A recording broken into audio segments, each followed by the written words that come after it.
Da, sunt în jur de 30 de aeronave care vin din Franța, dar cu escale în Ungaria, escale la Arad. Acum au plecat de la Siria, au ajuns la Caransebeș. De aici o să mănânce oamenii și o să plecăm împreună la Deva, unde alimentăm, și mai departe la Bistrat din Săud, unde o să le hangarăm. Aș putea spune că e un alt fel de, sau un alt mod de promovare a turismului în România. Da, este într-adevăr un alt fel de... Oamenii aceștia vor vorbi de noi. Exact. Da, prețul unui girocopter este într-adevăr o sumă destul de frumușică. Întreținerea nu costă atât de mult ca la un elicopter, chit că el seamănă cu un elicopter, faptul că are rotorul sus, dar pilotajul se face exact ca la avion. Ce simțiți în momentul în care nu mai aveți pământ sub picioare? Asta e o chestie de nedescris. Este cel mai frumos și cred că a fost și va fi cel mai frumos lucru ca omul să zboare ca o pasăre liber. Teamă? Da, la început oarecum emoții, dar după aceea trec. În aviație totul este nu e problemă cu aparatul, cât e problemă cu tine ca persoană să scapi bine. Vă rog să vă prezentați. Neagoe Petru, din care...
Dites-nous quelques mots sur le vol jusqu'ici et comment paraît-il ici, parlez-vous? C'était très bien, on vient de Syria, à côté de, juste un peu à l'est de Arad. Bon, et on a mis 40 minutes, quoi. Voilà. Bon, ça s'est très bien passé, il fait beau, pas de problème particulier. A fost ok, au fost în Ungaria, din Ungaria au venit la Arad și de acolo au zburat încoa. Vous êtes d'où? De France?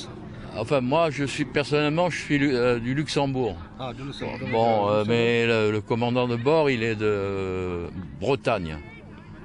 Le-a plăcut ce au văzut în România până acum? Combien de temps vous restez ici, en Roumanie, et comment parlez-vous Roumanie jusqu'à maintenant? Je suis déjà venu il y a 5 ans ici. Il y a 5 ans. Il y a 5 ans. A fost și acum 5 ani. Comment paraît-il? Pardon? Comment paraît-il ici? Comment paraît-il pour vous la Roumanie ici? Comment... C'est très bien, ouais. C'est ok. Non, c'est vraiment un très beau pays. Hein. Pour ces raisons, vous êtes revenu. Oui, sinon. E ok, de asta s-a și întors, au revenit. Voilà. Mulțumim frumos. Merci. C'est moi. En Roumanie aujourd'hui. Astăzi e prima etapă în România. On va à Diva Merg după aceea la Deva Bistitra. și la Bistrița. Et là on va à Bistitra. Pentru prima dată în România? Vous êtes pour la première fois en Roumanie? Oui. Pentru prima dată. Cum ni se pare, cum au fost primiți? Comment vous avez été reçu? On a été reçus à Chiria hier soir, on a été Bien accueillis. reçus à bras ouverts. Au fost primiți la Chiria cu brațele Il y deschise. avait plein de monde qui nous attendait. Multă lume care aștepta. Ce matin, il y avait les enfants. Ici, ce matin, pareil, on a cru que j'étais le président. Aici, la fel, au crezut că sunt pe post de președinte.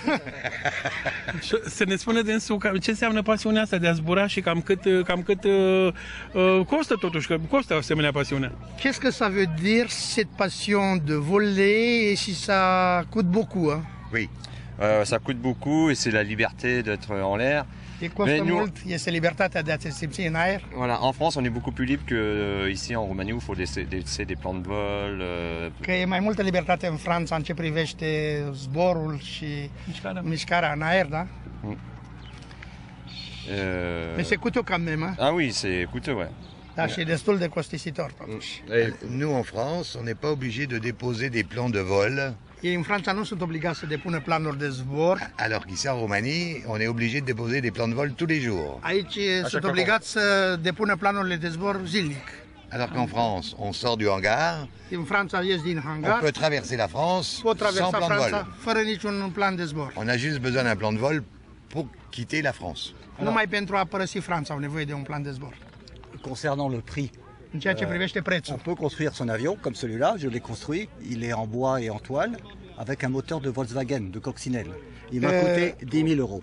avionul acesta este proprietate personală, l-a făcut din lemn, are un motor de coccinelă de Volkswagen și el a costat combien? 10 000 euros. L-a costat 10.000 de euro.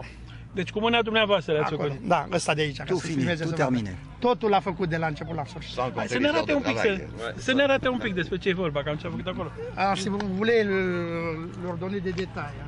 Donc c'est du tunnel en bois, avec du tissu, Cu din lemn și din țesătură et le moteur, c'est un moteur de coccinelle, și motorul este de Volkswagen, cu coccinele de 70 buburuză, chevaux, avec 4 cylindres en direct. 65 de cai putere, avec quoi à l'intérieur? 4 cylindres, 4 Cu, cylindres. de 4 cilindri. Cât i-a luat ca să-l facă? Cela a pris beaucoup de temps, 2 ans. 2 ani de zile. Și cum vă simțiți? Cum... Et comment êtes-vous quand vous êtes au bord, à bord? Heureux comme un roi. Fericit ca un rege. Car. Cum e cara. Aveți musafiri și nu glumă astăzi. Da, și ne bucurăm noi bănețenii și nu numai, în general românii suntem foarte primitori și din doar câteva cuvinte pe care le-am schimbat cu cei prezenți aici și ei sunt foarte încântați de România. Sper că vor fi încântați și de primirea de care au parte aici la Caransebeș. Caransebeș a fost tot timpul un oraș primitor, în special pentru astfel de manifestări aviatice și ne mândrim că avem acest aeroport și poate nu îl valorificăm suficient de mult. O astfel de vizită a unor piloți francezi, fie ei și amatori, este benefică, va fi reflectată în presă, ceea ce este foarte bine pentru Caransebeș și nu numai pentru această parte a țării. Dar, repet, acest loc, acest aeroport ar trebui să redevină funcțional pentru că are toate aturile, are toată infrastructura, după cum vedeți, și cred că cu un minim de efort acest aeroport ar putea să fie din nou ceea ce a fost în trecut. În primul rând, cum se numește? Vous appelez? Éric Cadier. Și cum se numește asociația? Et l'association c'est Air du Temps. Aerul timpului. Nous sommes venus en 2013 et nous avons tellement aimé la Roumanie que nous avons décidé d'organiser un nouveau voyage. Am venit și acum 5 ani, în 2013, și ne-a plăcut atât de mult România încât am hotărât să revenim. Spuneți-ne despre itinerariul noastră. Quel est votre itinéraire? Nous arrivons par Arad, depuis la Hongrie. Au venit din Ungaria și au aterizat la Arad, la Siria. Et en Roumanie, nous allons séjourner à Bistrița vor sta la Bistrița et rayonner chaque jour dans une région différente. Și vor merge în fiecare zi într-o regiune diferită. Spuneți-ne cum se vede România din aer. Comment voyez-vous la Roumanie de d'en haut? Comme un très beau pays, très naturel, avec des montagnes magnifiques et des petits villages, des églises avec les bulbes très jolis. Et nous aimons beaucoup ce pays. Da, cu munții care se văd superb, cu localități, cu sate foarte frumoase, pitorești și le-a plăcut mult. Da. Le-ați spune prietenilor dumneavoastră să vină în concediu în România într-o vacanță? Vous allez faire des recommandations à vos amis de passer leurs vacances ici en Roumanie? Bien sûr, préparez-vous à avoir beaucoup de monde et à développer le service des hôtels pour pouvoir nous loger. Bineînțeles, vor veni mulți și să vă pregătiți să dezvoltați rețeaua turistică pentru a-i primi. În România unde veți mai ateriza? Unde veți... Où est-ce que vous allez en Roumanie? Vous avez dit Bistrița?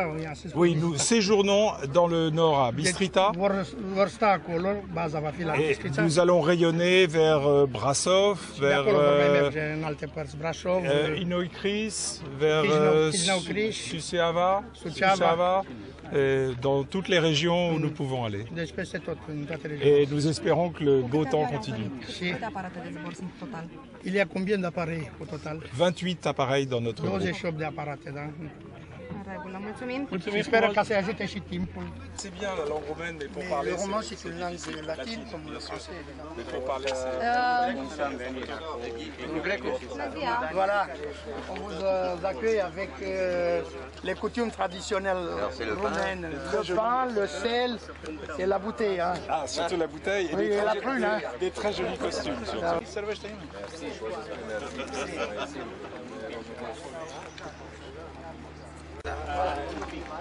De unde să începe? De la pâine? De la pâine cu sare. Pâine cu sare. Și românesc. O butelă de pain. Oui. Le sel. Oui. L'agneau, si tu vas pas, tu me la donnes.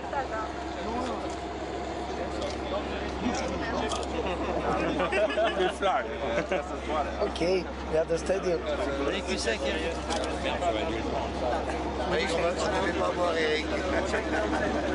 How is it? Oui, qu'on ne devait pas boire, c'était interdit. C'est de l'eau bénite. C'est de l'eau. C'est de l'eau, mais de l'eau de vie, hein, qui prolonge la vie. Hein.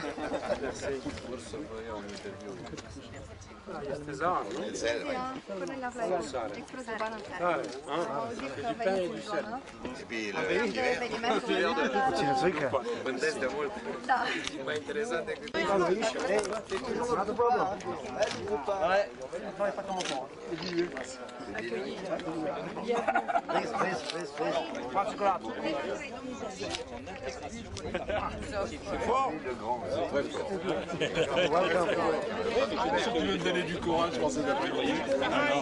Da, au venit din Franța mai mulți piloți cu avioane frumoase și suntem foarte bucuroși că putem fi gazdă un astfel de eveniment important pentru noi. Când a fost ultima dată un asemenea eveniment, când a avut loc pe stadion, pe aeroport, când ați mai avut așa mulți musafiri? Păi am mai fost aici, mi se pare, în 2015, aceeași grup de piloți și am mai fost și un meeting aviatic în 2015. Atunci a fost ultimul an când am avut activitate mai intensă pe aerodrom. Cristian Iergov, sunt comandantul al clubului din Caransebeș. Oui, alors je m'appelle Nelly Sirou et voici mon mari, Francis Sirou. Nous nous sommes connus à cause de cette passion commune. Deci, s-au cunoscut datorită acestei pasiuni comune, numele și l-au spus deja. Et nous sommes retraités, mais nous vivons ensemble depuis 20 ans où on s'est rencontrés. Suntem la pensie, dar de 20 de ani suntem împreună, tocmai datorită faptului că ne-am cunoscut prin intermediul acestei pasiuni. On s'est rencontrés en apprenant à piloter dans le même club. Ne-am cunoscut învățând să pilotăm în același club. Cine conduce, domnul sau doamna? Qu'est-ce qui pilote, monsieur? Les deux. Les deux. Les deux. Les deux. C'est souvent moi qui décolle et qui pose, et mon mari reprend quand il y a vraiment énormément de turbulences et que ça devient très dur physiquement. Doamna de obicei decolează și aterizează, dar dacă sunt turbulențe, este înlocuită de soț. Parce que sans être sexiste, l'homme est quand même plus fort pour tenir le manche. Voilà. Fără să fiu sexist și că omul totuși e mai puternic decât femeia. Mais c'est vrai que des fois on se fait peur en montagne quand il y a beaucoup de turbulences ou des Da, nuages. uneori că ne temem în munți când sunt turbulențe, când vremea nu este bună. Parce qu'aujourd'hui, évidemment, c'est facile, c'est tout beau, il n'y a aucun problème. Astăzi este ușor așa cum e vremea, dar uneori nu e chiar așa cum. Vremea este frumoasă în România, dar România, cum vi se pare? Veți mai veni și ca turiști aici? Ce veți spune prietenilor dumneavoastră despre Est-ce que România? vous aimez la Roumanie? Est-ce que vous voulez revenir ici? Et qu'est-ce que vous en direz à vos amis?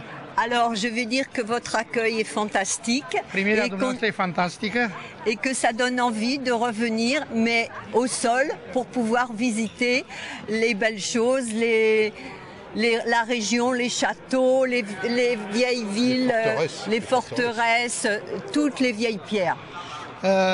Asta ne dă, România e o țară frumoasă și asta ne face să ne gândim să revenim, dar să venim cu mașina ca să putem să vizităm satele, orașele, fortălețele, castelele, tot ceea ce este frumos.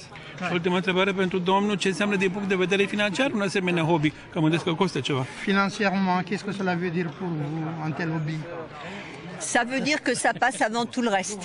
Non, ça veut aussi dire qu'il y a beaucoup de travail, parce que moi je fais toute la mécanique sur cet appareil, je vérifie tout, parce qu'il y a de l'entretien, et ça il faut le faire soi-même, parce que quand on monte dans un appareil comme ça, qui n'est pas entretenu par un mécanicien professionnel, on monte dans un appareil et c'est là que c'est dangereux. Donc si c'est mal fait... Ia mult timp pentru așa ceva, el face reparațiile și trebuie să se asigure că este în securitate, bineînțeles că estetic nu trebuie să-și asume riscuri pentru că e totuși un aparat de zbor și trebuie să fie sigur de... Notre appareil, en fait, il a 16 ans maintenant. Oui. Donc on l'a acheté, c'est un appareil italien. Et quand on fait finalement le prix global de l'appareil et qu'on divise par le nombre d'années, ça coûte pas plus cher qu'une voiture. Și dacă socotești timpul de când l-am achiziționat și până acum, dacă facem calculele, nu e mai ieftin decât o mașină. Mulțumesc frumos, drum bun în continuare. Merci. Bonne route.